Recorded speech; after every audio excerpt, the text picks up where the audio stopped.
Bonjour à toutes et à tous dans ce mardi 3 décembre et le 2 qui sait. Dans cette paracha de Vayetse, Yaakov fait le fameux rêve de l'échelle où il voit des anges monter et descendre. À son rêve, il s'exclame « Ainsi il y a Dieu dans cet endroit et moi je ne le savais pas ». Cette affirmation de Yaakov, elle est surprenante. En effet, le Midrash nous raconte que Yaakov avait déjà bien avancé vers Haran lorsqu'il se dit « Est-ce possible que je sois passé là où mes pères ?» en parlant d'Abraham et d'Israël. Ont prié, et moi je n'ai pas prié, et essayé de rebrousser le chemin pour atteindre le mont Moria. Dès lors, puisque Jacob connaissait la valeur de l'endroit, comment se fait-il qu'il prétende qu'il ne savait pas?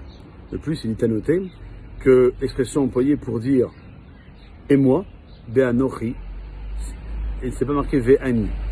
C'est pourquoi? Alors on répond qu'en réalité, Yaakov Avinu connaissait pertinemment la sainteté de l'endroit, et c'est pour cela qu'il a voulu y passer pour y prier. Cependant, ce qu'il ignorait, c'était l'ampleur de sa propre valeur, le rendant apte à recevoir un message divin. Ainsi, pour exprimer cette idée, Yaakov emploie le mot Anochi, faisant référence au premier mot que utilisera plus tard Dieu, lorsqu'il va dévoiler la Torah par les 10 commandements Anochi, Hashem, Elokecha, je suis ton Dieu qui te fait sortir d'Égypte.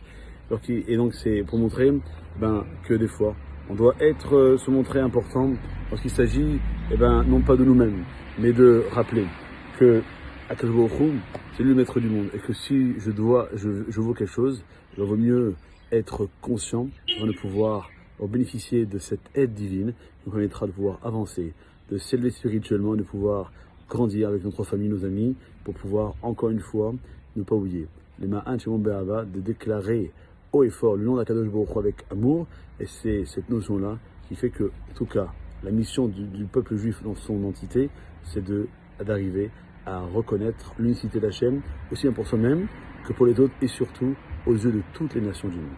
Passez une bonne fin de journée. Kol Tov.